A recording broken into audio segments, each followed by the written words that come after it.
Welcome to Roots to Results. I'm your host, Dan, and today I'm joined by international handstand coach Kyle Weiger. Kyle's mission is to help 10,000 people achieve their first 10-second handstand. With a background in baseball, dance, yoga, and gymnastics, plus over 8 devoted years to hand balancing, Kyle has even created the world's first beginner-friendly handstand app. His coaching is all about consistency, accountability, hard work, and having fun. Let's dive into his story and learn from one of the best. Welcome, Kyle. Hello, my friend. Good to connect again. Yeah, it's great. I feel like we have had a good relationship over the last few years, mainly from sending audios to each other or sending text messages or like this, jumping on a quick call and having conversation. You were one of the accounts I followed early on, long before you got to the level that you're at now, and where I've grown as well. I feel like you were one of the first dudes that I followed back in my fitness handstandy Instagram, entry. Yeah, nice.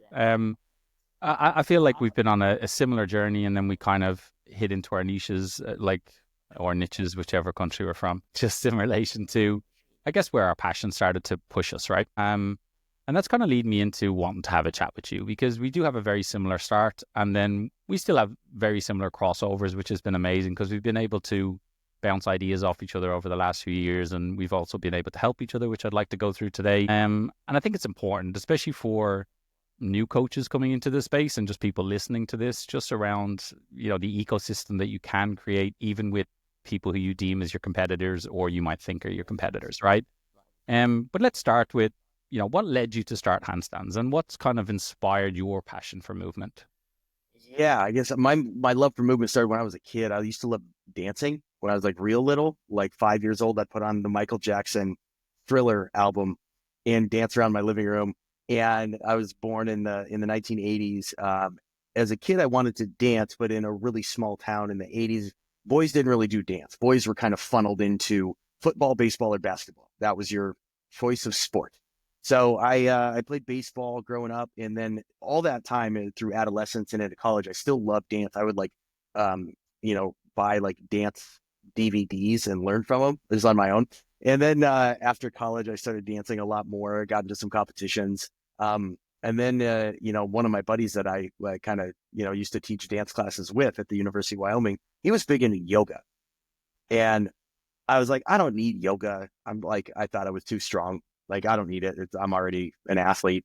And so after years of him hounding me, I wandered into a yoga studio for the first time and got my ass just handed to me. Very humbling when you're like a collegiate athlete and then you can't do any of the things in yoga class. And then, did enough yoga. I started doing teacher training and then gymnastics, which I also loved because it was body weight. And during that whole time, I would love the inversions part of the yoga class, like headstand and crow pose. And I eventually learned how to kick to a wall for handstand. Then I started doing gymnastics with a group here in Denver. And I loved the rings and the P-bars and, all that stuff. But I really just liked when we could do the handstand part. And then, as you know, I discovered hand balancing, like that there are a group of people who just do this one thing. And I was like, okay, that's my thing. So that whole journey took many, many years, but it started, I would say, with the body weight, lifting myself up on my hands. That started with yoga in 2010. Yeah, wow, that's quite a long time ago, hey? And I'd say it's been a good eye opener to the difference and how they can complement as well as restrict, right? Like, again, we're not here to kind of put a stigma on any sort of way of doing things, but my understanding, especially in the early days of, I say early days, but like 15 years ago, 10 years ago, of kind of yoga teaching of hand balancing was quite different to like Cirque du Soleil performers, gymnasts who'd now taken it into the hand balancing space, because it's not necessarily handstands. So, I mean, you can touch on this and you can get into a bit more, but handstands and hand balancing are very different, right? Like, the joke you always hear from people is like, oh, you can handstand. Can you walk on your hands?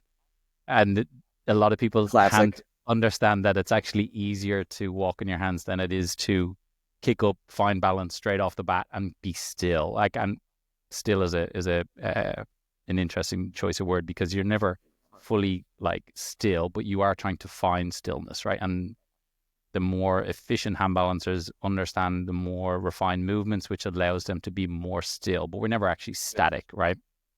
No, Um, there's always little corrections you're constantly doing. Yeah. and so, you know, when you started in the yoga space, it was probably just more fun of like trying to understand the immersion and what it feels like.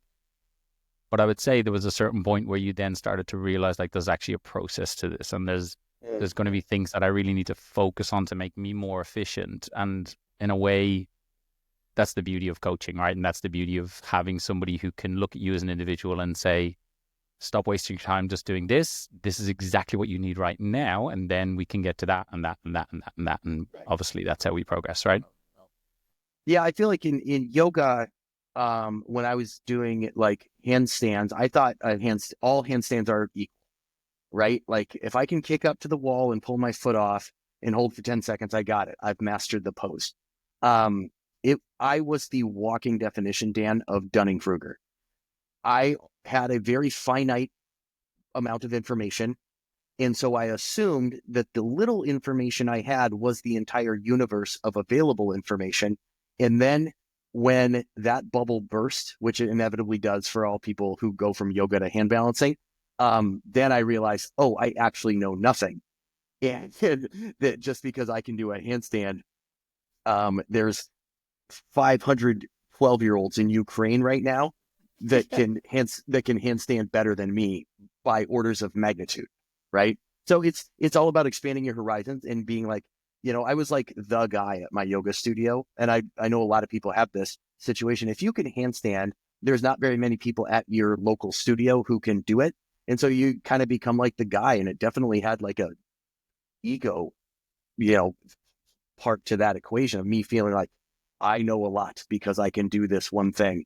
And then you talk about kind of crossing over. I went and did a private lesson with a guy named Andre Mararu, who I know you him, yeah. probably, you want to talk about humbling, my friend. Because in that universe, I was like the dude. I had handstand workshops at my studio. People would ask me questions. People came to my class specifically because I would always throw in a handstand, right?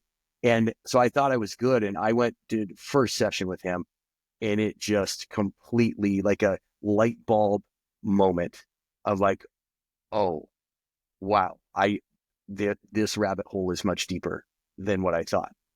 Can I just add into that? If anybody doesn't know who he is, you can Oh, YouTube him because he's been on American Idol, I think I remember. And he's probably the definition of stillness, even on one hand, as his legs and the free arm just do these weird and wonderful things. It's it's like there's levels to this game, and you know what you mentioned there, like where I was in Sydney, obviously being a handstand coach at the time, I was again that kind of person that people come and it's like, oh yeah, you need to go and work with this guy, he's great. And people are like, oh my god, you're so advanced. In my mind, I was like, man, I'm not even past beginner standard yet, right? Like we had Andrei Bondarenko, who's like again a world class performer. And what I mean by levels is like both of these guys are the people that everybody's looking up to. Like I remember Bondarenko did a one arm handstand on a cane. So for anybody who doesn't know, just look behind Kyle if you're watching this. If you're not, it's like where they have the poles and then a little block on top. He was balancing on one hand on it, and then he hopped across onto the other hand, and then he decided I'm going to do 99 more while still balancing. And to give people the level of difficulty, like people who are advanced practitioners, even in balancing, find it hard to hop from one hand to the other for one rep. He did 100. It's like, so just to show you the levels that there is to this game, it was insane, right? Like, and what was most insane was when you're watching like the video, the comments and who's commenting. Like the most advanced practitioners in the world are going, like, I can't even fathom being able to do that, right? yeah, it's to do it once is a skill. To do it 100 times is a skill multiplied by an insane amount of endurance that I don't know that most professionals could even build I don't think I always talk about like the abyss. And so like when I tried to train an adult who can't remember being flexible, because everybody had a range of motion when they were born, and then there's things and factors in life that potentially now have restricted you. If someone can't remember that, then I call it the abyss, right? Another way of kind of understanding it is the person who's really, really overweight and could never imagine running a marathon. And so it's like, but there's a step to it, right? And what I always talk about is you don't understand the step until you're ready to look at that stairs, right? Like it's, if we're in the hand balancing game, and especially because of the people who you work with, like you just want to get some level of comfort that it's not daunting to even just put your hands on the floor and maybe just elevate your feet onto like a box. And we're not even talking about going near the wall yet. Like just even putting your knees on a box and putting your hands on the floor. For some people, that can be super daunting. So you can imagine that if you look at somebody who's kicking away from the wall and holding a 10-second handstand, that might be something that even your visions can't understand yet. Or you can't get your head around it. You can't process it because it's so far out of the skill level. And I think that is where guys like you and I come in. The coach's job is to bridge the gap between current state and desired future state in as many progressive steps as possible, because you can't make a quantum leap in ability. You know what I mean? Like in a one session or one day, are you going to go from kicking to the wall to 100 one-arm switches? Like it's never been done in human history. If you crack that code, let me know. But it's like, that's where the progressive mindset comes in, and taking coaching and just realizing, get off of this idea of like a goal. The goal is to train.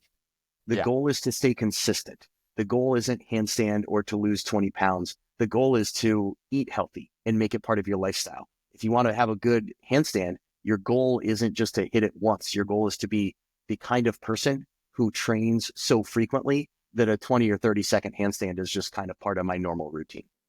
Yeah, I agree. I think the thing that really blew my mind with hand balancing was, number one, is I couldn't do it. Like, as in when I first tried, I was like, this is ridiculous. I know 5-year-olds who can balance their hands. And that ignited my passion, because that's just who I am as an individual. But when I say to people, like, oh, you should learn how to handstand, and they say, well, like, why would I want to learn how to handstand? First of all, I say, well, why wouldn't you want to? But more importantly, I say to them, it's not necessarily about achieving the handstand. But trust me when I say this, the best moment in every hand balancer's like journey is that first 10 seconds. Like, or even just the first feeling of balance, because everything from there is downhill in terms of failure. Like, you will constantly fail. So if you don't like failure, handstands is not the game for you, right? And I don't mean that in a negative sense. I mean it in your law of diminishing returns as you improve gets so fine. Like, I remember up until 2019, I was probably training 5 hours a day in handstands, right? It was hectic. I was just fascinated by it. I would spend a Friday night spending 2 hours just to try to balance on one hand for an extra 1 or 2 seconds. Like, that was a positive. Like, that was, okay, cool. Now I can go and crack open a bottle of wine, and that is amazing. And that's made my day. And so I remember teaching a seminar in Ireland, and they basically kind of said to me, like, oh, show us where you're at with your hand balancing now. And so I was balancing on one hand with a fingertip on the floor to give me assistance. So one hand was flat on the floor, and then I had a fingertip. Right. And people were like, oh my God, that's like, wow. Like, how long do you think it's going to take you now to get a handstand, or like a one-arm handstand? Like, I reckon you're probably a few weeks away. I was like, oh, probably about 2 years, I reckon. And they were like, what? And I was like, mate, the difference between that finger and that finger still being there but not being there is probably about 2 years if you're going to do 5 hours a day. Like, people don't understand. The analogy I give them is, if it were a business in which you could buy stock, it would be the worst performing stock. You're trading years for seconds. You're trading years of your life, 3 hours per training session, 4 times a week, for 4, 5, 6, 7 years to get 5 seconds of this, to get barely any time. And yeah, if the ROI is not great from an outsider looking in, because they're like, well, if it's not that important to you, you might look at one arm handstand as kind of a useless thing. If you're on the path though, and you've done a lot of the front loaded work of like, I got my two-handed 1 minute, I got my two-handed 2 minute. All right, I'm going to seminars, I'm learning. If you're on the path, it means everything. And to your point, why wouldn't you want to learn it? Handstands are, number one, regardless of language barrier, no matter where you go, handstands are universally cool. Um, yeah, I could go to any country and go to any like gym and find another handstander, and we could have a good time, even if we don't speak the same language. Number two, the lessons that it's kind of like marathon running or ultra running. There's some mental fortitude that people develop when they take on a physical challenge that is extremely hard, and then they put in the work to eventually get it. That for me is a life lesson you can take well beyond the gym. I'm like, all right, what else in life is going to be hard? And if I take the progressive steps to get this thing accomplished, I will eventually get there, right? And that's kind of like my big thing with handstanding and making it a practice and not a goal. It's my lifestyle. It's not like something I'm striving for. Yeah, I talk about this with any kind of skill, right? Like, because this is where social media can be a little bit confusing at times, right? Because people, again, there was a time when I used to post handstands every single day. And people will be like, oh my God, like your sessions look so cool. I'm like, no, that's the shit I'm showing you. Like I'm doing the boring stuff which doesn't look good on Instagram. You know, like I'm still use the wall at times if I need to refine something. I'm doing a lot of groundwork around alignment because I just naturally have tight shoulders. So for me to even just try and find that like graceful position where it's not about strength, like I have to do a decent warm up and even now, because I amn't doing the 5 hours anymore, I've definitely noticed a change in my body composition specific to handstands, right? So what I would say though is, like, without this all sounding doom and gloom, like you working towards a handstand is like a result. It's like now I have something to show for all the hard work that I've done. And the beauty of that then is, if you are someone like me who can't get your hands over your head in a nice 180-degree position that is optimal, you doing all the accessory work and the groundwork to achieve that now puts you in a better position as a human being, just in terms of stronger shoulders. And the age-old argument, do you use your core in a handstand? That's irregular. You're still going to do, or that's irrelevant, because you're still going to do core work as a byproduct just to be stronger in positions. So for me, it's about the journey of the handstand. So anybody who is listening, obviously, because this is where Kyle really excels, if you are a beginner and you're wanting to kind of achieve that first 10 seconds, Kyle's modalities are around like just opening your world. Like, as we say, we're going to open the horizon to you, so you don't have to overthink it. There is levels to this game. And the beauty of having somebody who's a specialist at what they do, like Kyle, he can look at you from your current position, and then he can say, this is what you need right now. Like, this is the step. And when you tick this box, then we go into this step. And try not to skip. It's not like a video game. You don't want to cheat code, because you'll get to a certain point where you'll go, now I don't understand it because I skipped something. Yeah, it's foundational work. I get asked a lot here recently because I've been doing more like choreo stuff with my legs and patterns and stuff to music. Feel like, how do I do those cool leg things? I was like, it's actually your shoulders. So it's a buy one get one sale, and you can get it anytime you want, but you have to buy your shoulders, but you get your legs for free. If you buy your shoulders, you get your legs for free, meaning you work on opening, you work on push, you work on being so strong right here that the legs just kind of can do what you want them to. But it's a cart before the horse thing. We got to get the foundations done. To your point about, the groundwork, I've never seen anyone take on any of my handstand courses or just do handstand training in general and get in worse shape than when they started. Yeah. You're gonna develop stronger upper body, more mobile shoulders, more mobile hips, a better forward fold. You will do core work, especially if you do any of my programs as part of the strength routine. Like, yeah, name me the last time you saw an out of shape gymnast or acrobat. It's kind of like finding an out of shape sprinter. It doesn't go with the world that they live in. You know what I mean? Yeah. Yeah, and that's for me the biggest thing that I would say a lot of people could take away from this sort of training, because we do a lot of gymnastic strength style on our platform and a lot of calisthenics, if that's what you want to call it. So a lot of like working towards a skill. So we call it a visual. You work towards a visual, it makes it more addictive because you have a fair idea of where you're currently at and what you want to get to. And then the goal is if you've got a good enough app like your handstand app, it can literally map it out and show you like, hey, if you can't do a 60-second handstand against the wall, then there's no point in you going near here. But get good at the 60-second against the wall, because now you're going to have I always put it in ratios for people. I'm like, if you are struggling with 60 seconds against the wall, then the corrections and the stability aspect of you trying to hold freestanding is probably less than 10% of what you can hold against the wall, right? Like for general, it's not a 1-for-1 trade. People are like, I can hold for 2 minutes at the wall. How come I can't get 5 seconds in the middle of the room? So it's not, it's apples and oranges. It's, you're training conditioning at the wall and you get a chance to clean up your line, but equilibrioception, or your sense of balance, is something that has to be dialed in and tightened up over long periods of time. You bring up a really good point. The first thing I do in all of my workshops, I also teach a class here in Las Vegas. For one of the very first videos on my app, I do 10% of a handstand just to see where you're at. So if me standing up is 0% of a handstand, and then me doing a full straight line is 100%, I want to kick to 10. I want you to lift up like this.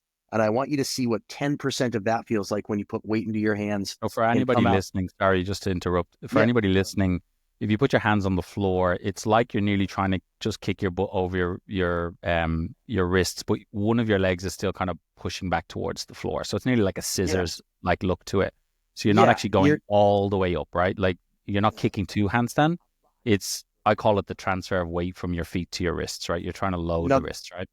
Another good way to look at it. I'm micro dosing handstand. Yeah, nice. Right. I'm taking small intermittent pieces, because if I can't master 10% of this tiny movement, and we're trying to get all the way up, we have, again, a gap that needs to be bridged.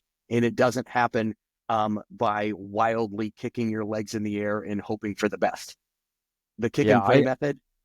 Yeah, I've got a few like little tactics that I had to do over the years of training people who are like scared shitless of like exactly what you just said. People, number one is I always teach people like an exit strategy. Like if you don't have an exit strategy, like why the hell are you kicking up onto your wrists, right? Yeah. And I had a client. I actually had two clients, a husband and wife, and I got both of them up past 10 seconds now. But the approach was totally different. So the reason why I'm highlighting it is because this is where sometimes it can be hard when you're creating a program like that you want to sell to the masses, right? There has to be some form of a branching off, right? And the first one that I always look at is fearful and fearless, right? Because the person who's fearless, you are nearly having to put the brakes on them. And like what you just said is like, just kick up 10%, show it to me. The person who's fearful might put their hands on the wrist and go, there's nothing happening there. And so then maybe you have to hire the legs to get them just even feeling the balance and then even kicking towards the wall. As an example, this particular person used to stand and look at the wall for 20 seconds and just go, can't do it. This is where mind games play in hand balancing. I literally just put a crash mat between her and the wall, like vertical up the wall. And I said, I want you to hit that as hard as you can with your ankles. And literally that was the game changer, because she knew that she was going to hit something, right? This is a little bit like kind of more advanced from just that 10%, right? But for people who are blocked in terms of like, I'm doing all the groundwork, but that initial, like, I just can't get up against the wall. It was crazy. Crash mat against the wall, told her to hit it as hard as she could. She did it once. We removed the mat, never needed the mat again. It was crazy. And, this person is kind of, she was in her 40s, by the way. So it wasn't as if she never did gymnastics as a kid. Her husband was in his 40s. He's now gone up to doing, like, he can do handstand push-ups, and, his line isn't straight, but he doesn't care because he likes, I've reached my, I think he can get like 30, 40 seconds. So he's like, that's all I wanted. Cool. We ticked your box. With her, it was like, no, I want it to look pretty and I want it to be in this position. Cool. We're going to approach it totally different. So you could kind of touch on this, because I think it'd be good for you to explain a little bit more around someone who is a little bit nervous and potentially wants to start, right? Yeah. The fearful versus fearless. I can think of two cohorts that embody those. Maybe not the fearful one as much, but fearless. When I go teach at CrossFit studios, they are like, dude, shut up. Just give me the drills. I want to knock. I'm like, hey, let's dial it back. I love the enthusiasm, but maybe let's work on technique, right? And then other, people that haven't had as much experience or do much strength training, then they have a little more fearful. And if you're on that side and you get what I refer to as the oh shit moment, like your hands go down, in the moment your feet leaves the ground, you feel like you might literally die. And that's what your brain is processing.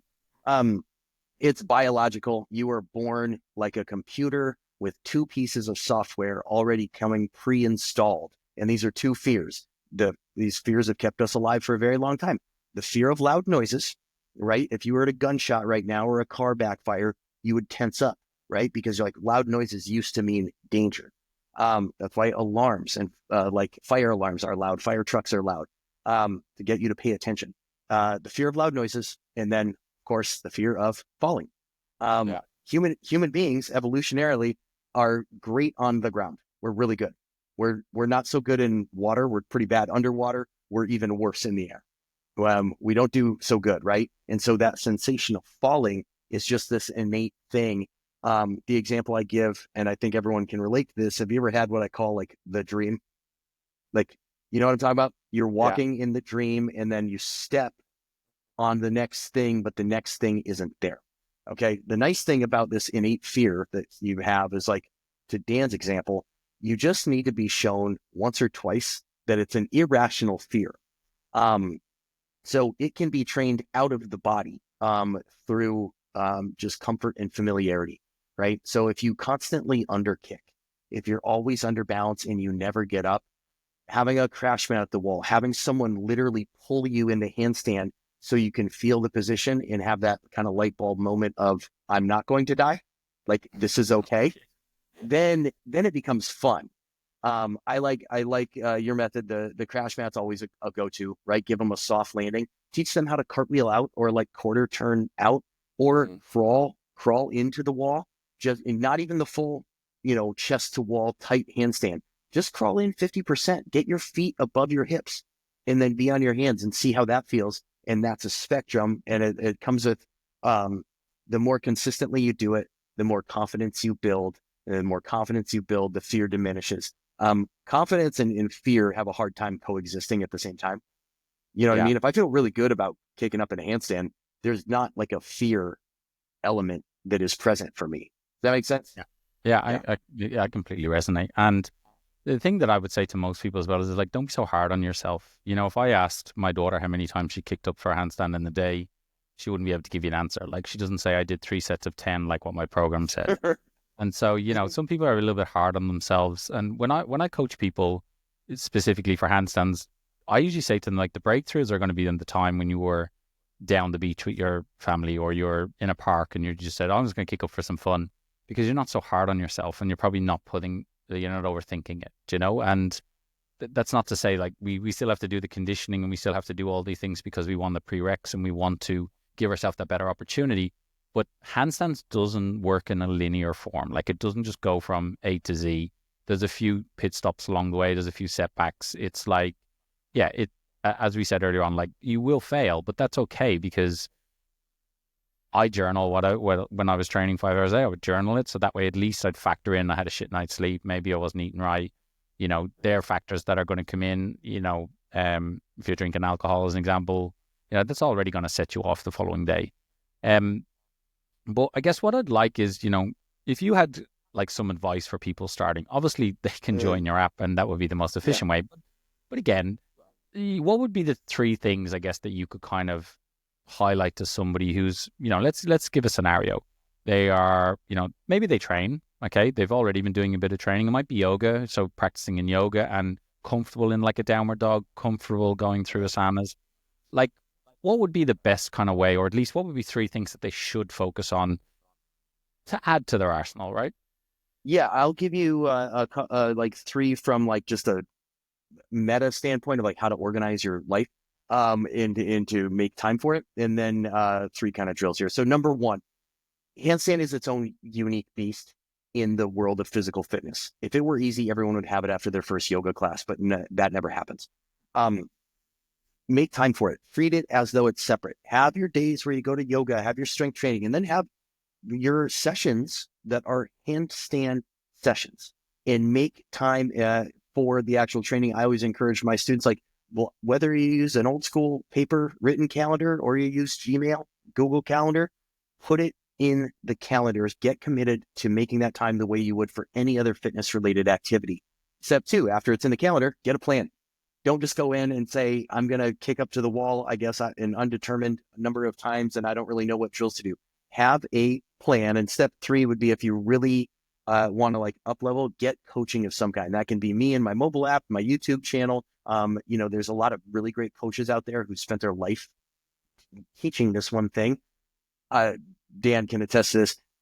Trying on your own, going down that path, and then getting coaching, they're two completely different. After a year, student A and student B, you wouldn't be able to recognize them. If they started the exact same spot, one had a coach, one didn't, they would be light years different, right?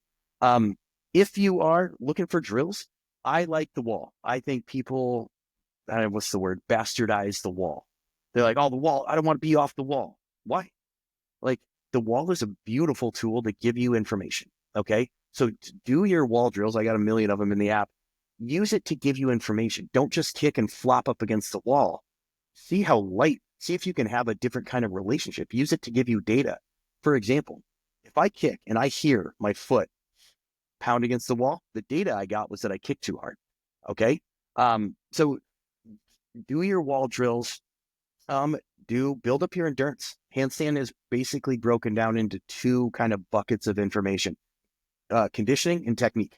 There's the strength side. You got to be strong. And then there's the technique, like how smooth can you make it look? How does your line look? How's your shape? Are your ribs tucked? All that. So focus on your conditioning, build up your wall strength, and then do your technique work in terms of your scissor, your tuck, your straddle, moving softly, landing softly when you come down. Don't just bail out of it. Like, see if you can set yourself down softly. All of this feeds into the practice. And if you start taking a detailed look in those little steps I just outlined, you're going to have a much more productive learning curve than just like, hey, I kicked up 5 times at the end of yoga. I didn't really know what I was doing. Maybe I'll get it one day. That was me for the first year and a half. And it took me forever to get any kind of balance. So make time for it, have a plan. And if you want to get coaching, stay on the wall to build your endurance, work on your technique. And don't think that the wall means you're like you're doing less work or something like that, you know?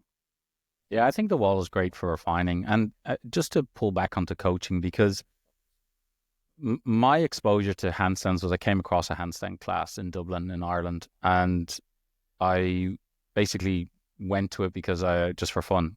And the guy who owns the gym, Andy Myers is his name. He's actually on our first episode of our podcast. So he's been inspirational for me in terms of sending me down this pathway without even realizing, and he opened my world to handstands.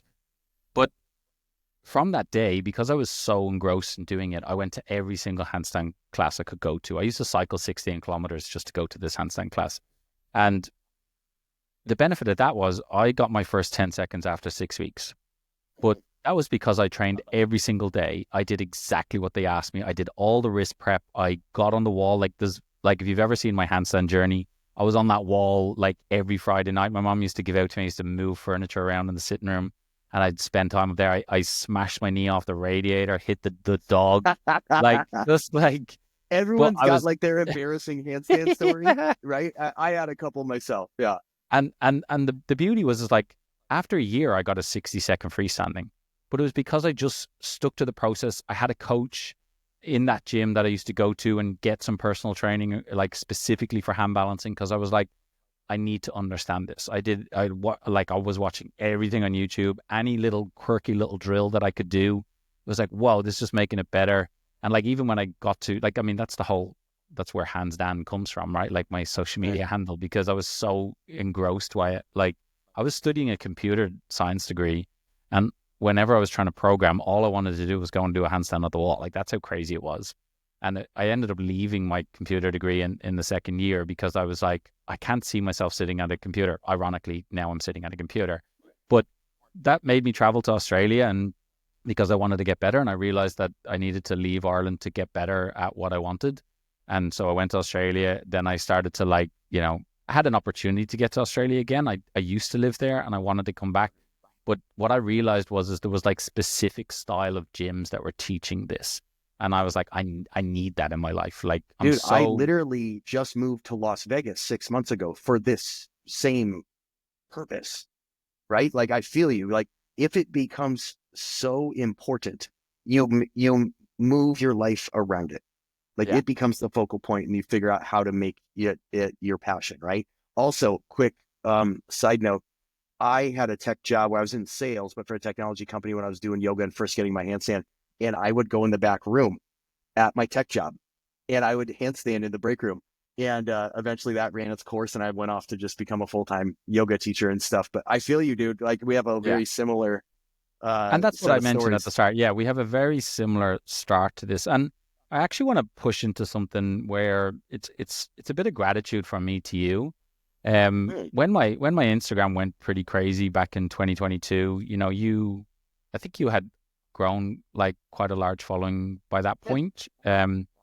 And you gave me a lot of advice, which was like just absolute gold for me. Like, and I've said this to you because I've sent you audios, but I remember like just driving down the road and I was literally crying my eyes out because I rang my fiance Amy and I said to her, like, there's this guy over the other side of the world who's just been giving me advice around everything, and he doesn't have to do it. He's not looking for anything in return. He just Yeah. wants to like help. And I just found that like it was like a breath of fresh air in the sense of it was just reassuring that there's nice people and genuine people still in this industry because I was a trainer in Ireland back in 2013, 2012, or even earlier, sorry, 2010. And I had this big fallout with a guy, one of my business partners at the time, mainly just because he was an idiot and just like he was the leech of the business and, wasn't doing anything productive to make it what I think it could have been. And we had brought TRX to Ireland. We were the first people kind of teaching it. And, we had people driving from all over Ireland to come to our classes. Weirdly, he's actually out of the fitness industry now, and he's done a lot of nasty things. But people set up like fake Facebook pages of me. Like there was this like whole thing because Dublin's quite a small community, like even though it is a city. And again, if you're teaching something like TRX, like handstands, right? There's only a few people that were doing it. There was like this big thing around, like, oh my God, these guys are like having this argument. And I said, I'm not having an argument. I'm just moving. But I actually moved out of the fitness industry then for about probably about 2 or 3 years. Like, so I moved to Australia, um, and then that was the first time I moved to Australia.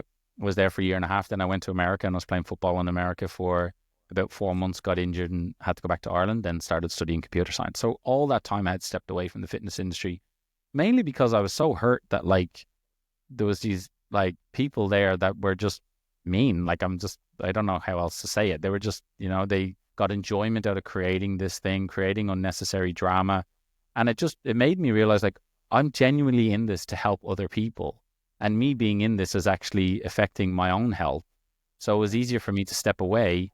And then it wasn't until I left Ireland, came to Australia the second time, started training in this facility, and then they said, "Hey, we'd love you to come work here." And then it resonated with me. I had spoke to my brother-in-law, and my brother-in-law said this because I was still kind of very much that mindset of, well, if I go into computers, I'm going to make a lot of money, and like that's where everybody should be. Corporate, get into corporate, get back into corporate. Yeah, I And do the then same thing, right? and then I realized like what he said to me was this. He said, if money wasn't involved, what would be the thing you want to do? And for me, it was a no brainer. It was just, I want to help people. That's what I want to do. And he said, well, isn't that the answer then? And it wasn't until I got to Australia that I realized that people will value your time. People will pay you your worth because you are helping them, you're problem solving them, you're making them feel better. And that was just a real game changer for me and brought me back into this space. So to pull it back to when we started talking, I was like, you didn't have to do that. But it made me feel like I'm looking in the mirror of someone else who's in this space for passion and actually genuinely trying to help people. And if there's a sentence that I can give you that resonates with you and that helps your business, well, isn't that a good thing?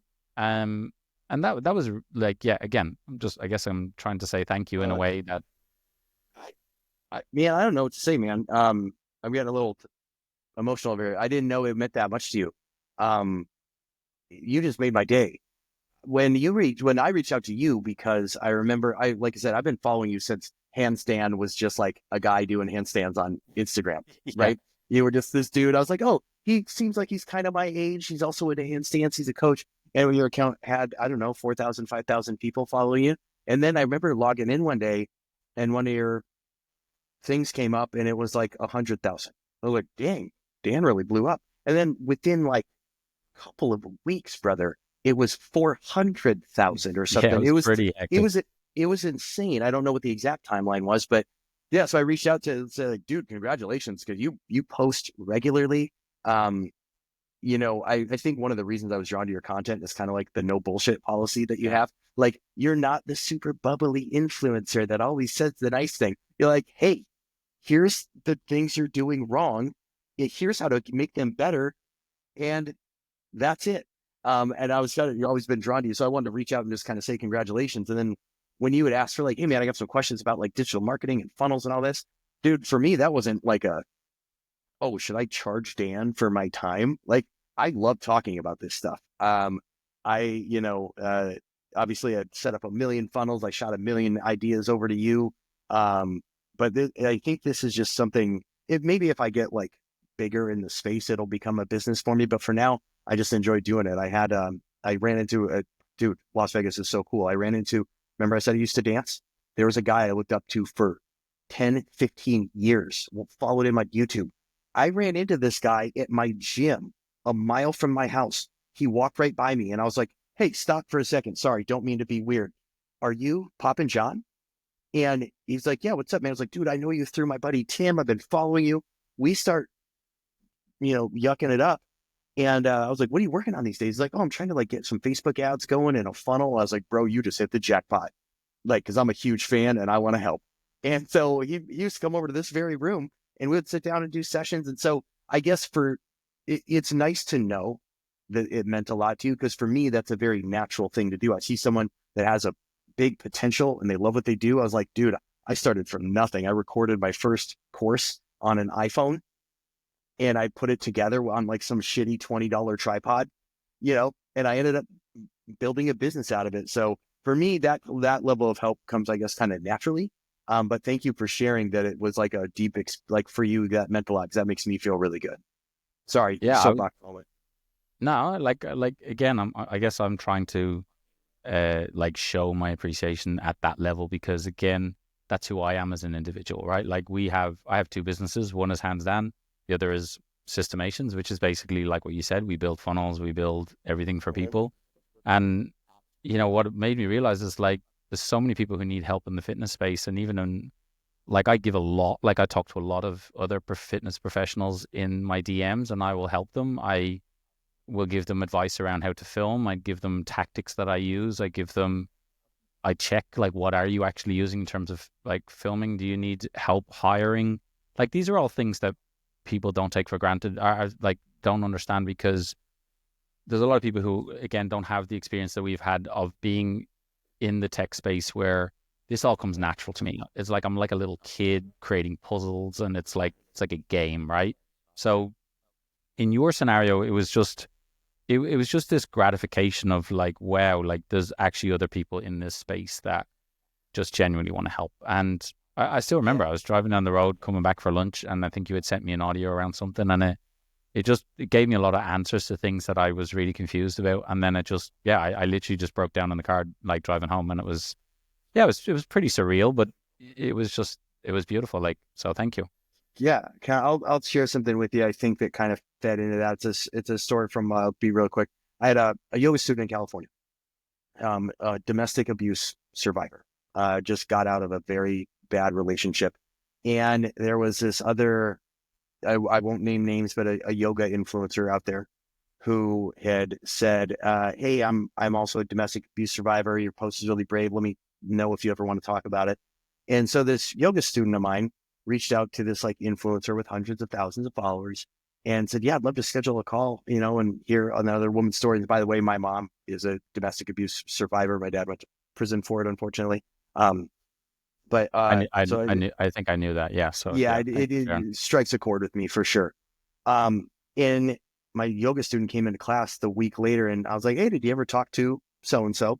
And she's like, dude, you're not going to believe it. We got on the phone and she tried to pitch me on a coaching call to help me with my trauma. And I was like, wow, to go through, hey, let's have a talk, let's talk, I can help you. And this person thought she had a friend to confide in, and the person tried to sell her something. And I was like, I don't care how bad I need money ever in my life, I will never do that. Yeah. So if someone asks like for marketing stuff, especially a friend, I'm not going to be like, hey, I'll do a series of calls unless I'm turning it into a business. But when it's someone that just wants to like some advice on how to get started, like I'm pretty liberal with my time, Yeah. even though probably more than I should be. Sometimes, you know what I mean? Yeah. I think again, we're very similar, but what I'm a big believer, and I said this on another podcast, just around like, if I feel you're better suited for the individual in front of me, like I have no quarrels in saying, actually, you're better off going to that person. And what I 100%. understand, I'm a big believer in just like the law of attraction. I'm a big believer in like, this carousel of sharing. And it's happened to me. Like I've lost clients, I've had a negative feeling to it, and then I've struggled. I've lost clients, I've accepted it, and I've said, okay, now I'm going to get another client and they're going to replace that person. That person wasn't right in this scenario. And then I've got another client. Likewise, if I've referred somebody to somebody else because I feel like they're actually more passionate. Like, so for example, if somebody came for me for a handstand coaching, I'm not really interested in like coaching handstands anymore. Handstands, what I do coach is part of the bigger picture of what you're doing with me one-on-one or in my programs. There might be a handstand coaching program in our app, but we don't, you know what? It just doesn't excite me anymore. So for me, it's better that I go, well, if you're specifically wanting to just do handstands and you want the attention that you deserve, this is the better option for you. And I'm more than okay to do that, right? In terms of like me giving my information, even with like the systems that we build, I will tell everybody the strategy that I think they should do. If they want help implementing it and building it, then of course I have to put an outlay on that for sure. Right. If That's time. you want to, yeah, and like I've jumped on calls for 30 minutes with people again that I would hold in the same space I hold you, and I've gone through everything. I've gone through cracks in their business. I've gone through, this is the mistakes that we made. This is how our retention is so high. Like all these things, and I didn't ask for anything. That wasn't the point of it. And even at the end, they were like, "Can I pay you for your time?" I was like, "Absolutely not." I was like, number one is like, I want to ensure that I still have people in this space that I can regard as friends.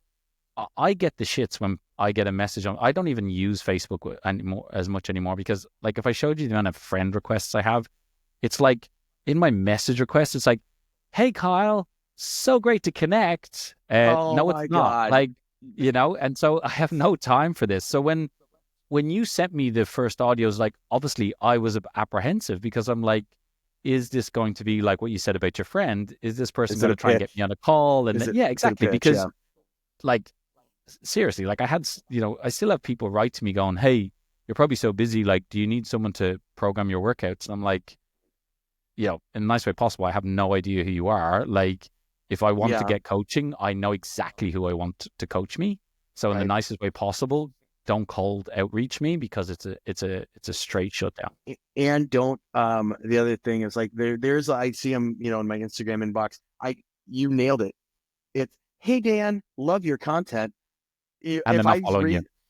read, if I read those first 5 words, delete, because I know you're going to try to pitch me on something that you're not here to help me. My friends help me. I got people in the space, or I help myself. I go do the work and I study and I figure out my systems and all that. But it's usually for their benefit, right? And it's like, did you do any research on me before you wrote this email or this Instagram? Like, hey, would love to help you build some courses. Okay, clearly you've never been to my website because I already have a million. Like, okay, got it. So I feel, one thing you said that I want to kind of back up on or walk back is, you teach handstands as part of your overall program, but it's not your main thing. I've seen the clips of your workshops. Dude, when you talk about mobility stuff, I think I saw one clip where you were standing on a box and you were doing a Jefferson curl or something. And the crowd was just like, of students was surrounding you, and you could tell they were captivated. I'm like, oh, Dan loves this because Yeah. it translates, right? When I flip flop our roles, when people ask me like, hey, what are the best adduction exercises for your hip, joint, this and that, I'm like, I don't know. Yeah. You should probably go talk to someone who does that, right? I think it's like about having, because you can't really. teach handstand without having some mobility element in there. It's a mandatory, right? But it's not like my zone of genius where people come to me and like, hey, I got a sore low back or like tight hips or whatever. I got like a nice little arsenal that I can dive into in my own head. But when you find your thing, the name of the game is to just put all your energy into that thing. And then with your 10% of other time, sprinkle in the other things you like to do. Yeah, I couldn't resonate more with that. Like I shifted towards mobility because I was coaching people handstands and they didn't have a lot of the prerequisites for it. And then I got really, obviously I was working on my own body because I had a lot of injuries. And then I realized it's like, in the nice way possible, I was in this niche of handstands in Sydney in Australia. And then I had maybe 1 or 2 online clients. Then I shifted to mobility and then I changed that to 70 online clients. And it was like, oh, okay, wow. Like we're changing things here. And it was also because it was passion. Like I was working with some of the best athletes in Australia and that was hard work, right? Hard work in the sense of I wasn't getting enough time to work with these people as much as I would like. So then I started to deviate more towards Debbie with 4 kids and wants to learn how to handstand. Okay, well, Debbie, in the nice way possible, you haven't done a handstand in 20 years and you've had 4 kids. So why don't we focus on this as a priority? Then we can open the horizon to whatever it is that you want to do. And that's kind of what led me to doing what I do today. I guess, as much as we've been kind of similar and then push apart, it's always reassuring for anybody listening here is that if you have coaches that have been in this space for 10 plus years, you can definitely put a lot of confidence that number one is they know what they're talking about, hopefully, or number 2, they will put their hand up and they will say, you should go see this person because they're actually better at what you're looking for. And I understand it from the sense of when I was a 20-year-old PT, I just wanted business. Like I wanted to learn. I wanted to help people. So I would say yes to nearly everything. Whereas now I'm confident in saying no to somebody. And people find that really weird in the fitness space. But yeah, again, I'm confident telling people I don't have an answer to their question also. If they ask me something I don't know, younger Kyle would be like, hey, I want to be seen as the coach that knows everything. Now I want to be seen as the coach that will tell you to go get a professional's opinion if I don't know what's going on. I guess more what I'm saying though is like, for example, you are in the handstand space, right? Yeah. If somebody specifically wants mobility and they say, yeah, but like, isn't mobility part of all that? I would have a strong sense that you would say to them, look, yes, to a certain point, but if it's exclusively that, then you would be better going for someone who's passionate about like really breaking that down. And I've actually had this happen. I've had this exact scenario happen. Yeah, people ask me about like, hey, what do you have mobility in your app? I was like, hey, my app comes with like 7 or 8 different warm-up routines, depending on what you are going for, tuck, straddle, scissor, whatever. I have a few different things in there, but if you're looking for like a mobility expert, I tell them that's not me, right? So yeah, I think it takes a strong and confident person in to be able to do that, knowing like, I could lie and say, yeah, it is, you should sign up. I could lie and get a couple dollars out of it, or I could help the person and give them what they need. Yeah, what my advice to anybody, if you're listening to this and you are maybe, pushing online or you have just gone online a while, spend time understanding who you want to train. And the reason why I say that is because my Instagram went crazy because I knew exactly who I want to talk to. And guess what? When you know who you want to talk to, they put their hand up. So every time that I get on a call with somebody or anytime someone starts in our program, they go, it's like you've been talking to me for 6 months and now I'm willing to make a decision. And it's because I'm saying the buzzwords that I know ignites them, but I'm saying it because I want them to finally ask for help. And in any kind of online space, roughly speaking, it takes people who are not a green light about 6 months to make a decision. So also that's to give you clarity that if you're doing something online and you've only just moved online, you are not going to get 70 to 100 clients straight off. Maybe you will. Correct me if I'm wrong. There's always a unicorn, right? Right. But in a general standpoint, it's a journey and everybody does the same thing. We post lead magnets to get you into our circle. We then nurture you with emails because we want to give you value. It's not to be deceiving. It's to give you information. This is what we do. Do you like it? Cool. When you're ready to make a decision, here's how I can help you. And then it's a case of, cool, now this person comes because they're watching my content, they're listening to this podcast, they're watching my videos. So it's, again, this is more geared towards people who maybe want to be in the space that we've been doing. Because when you are very confident with that, you get the ideal client, you say no to the person who's not for you, and now you actually create something that you really, really enjoy. And that's a beautiful thing, right? And it takes confidence because, again, we're always eager to bring in money because we have to eat, we have rent, we have all these things. But if you actually so when I work with someone, I told you around building their funnels and all that, it is amazing when you give someone a question of who is the people that you work with? Sometimes I have to get on a call with them and sit down and actually explain out, this is your niche, this is what you want. And so people throw around that word, but a lot of people don't actually fully understand it.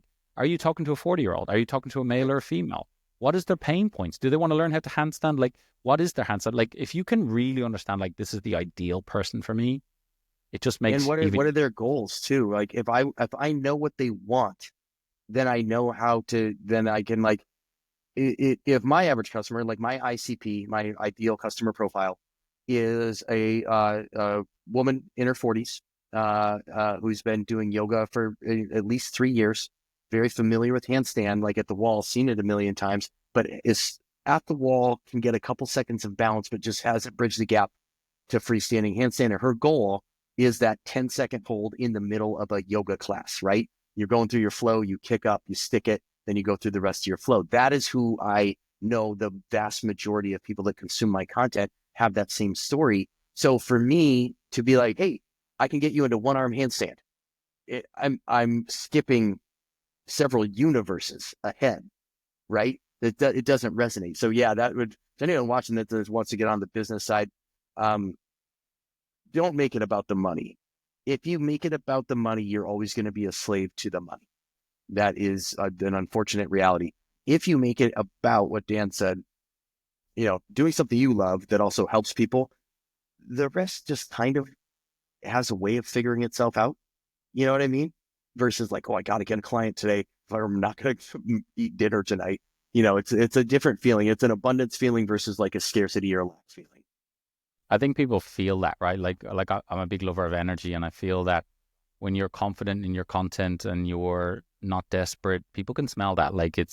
It comes across. I'm very genuine. I also, if I get on a call with someone, I'll call a spade a spade. I'm not here to sugarcoat anything. And if you don't like it, then we probably wouldn't work together anyway. So that's kind of how I am. And people are reassured that when they watch my content and then they talk to me oh, you're the exact same. I'm like, yeah, there's no frontier. I love your attitude here. Your goal is to help 10,000 people. And that might sound crazy, but in today's digital space, it's such a beautiful thing. And I think when people have that mentality of trying to help, we love helping people, the business comes. So just let that do its thing. But please, please, please be in here for passion and be in here for, actually helping people, because you will last longer in this industry if that's the way you're looking at it, right? Yeah. And back to my point, if it's about the money, and then when the times where the economies go up and down, markets crash, markets boom, if it's only about the money, when the money is down, you'll want to quit.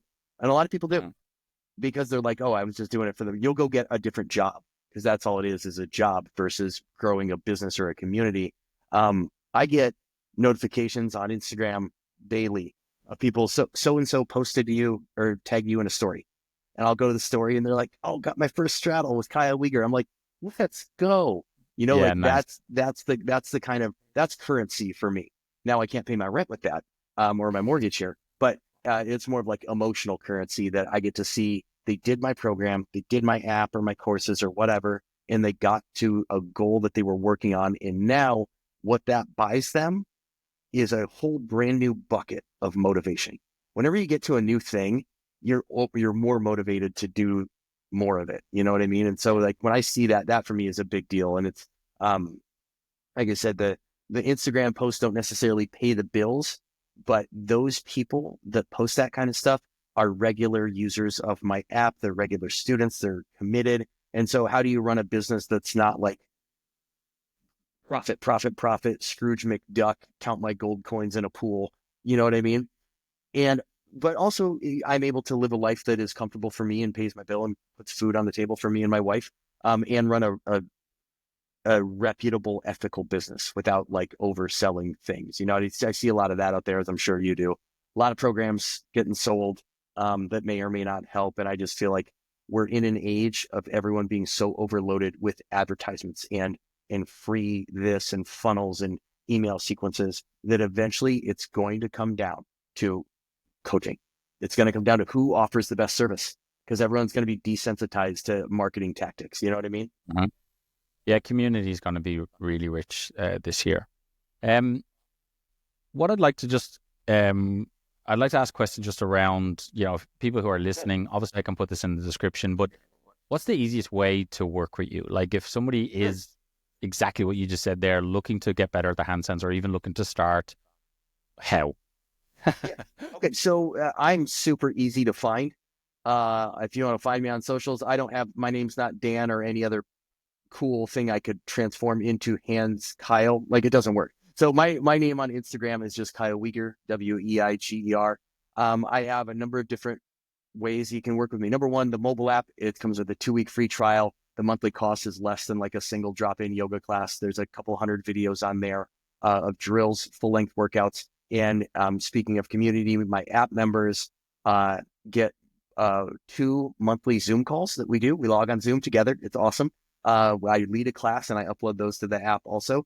So that's like the app experience. If you want to do coaching, you can go to kyleweiger.com, click on courses, and there's a coaching tab in there. Talks about my one-on-one program. I work with clients where I would, we do Zoom calls one-on-one. I write your program for you, the things I want you to focus on over the next couple of weeks. You send me videos of those drills and I give voice note feedback on Instagram or WhatsApp. And then 2 weeks later, we meet for another call and we put you on a path. So there's one that's kind of a low touch option. Get the app. It's, pull it up. It's super easy to find. It's just looks like that, by the way, KW. It's got strength drills, balance, freestanding, a million things in there, or the more high touch option is the coaching. But you can find me on all platforms at just my name, Kyle Weiger.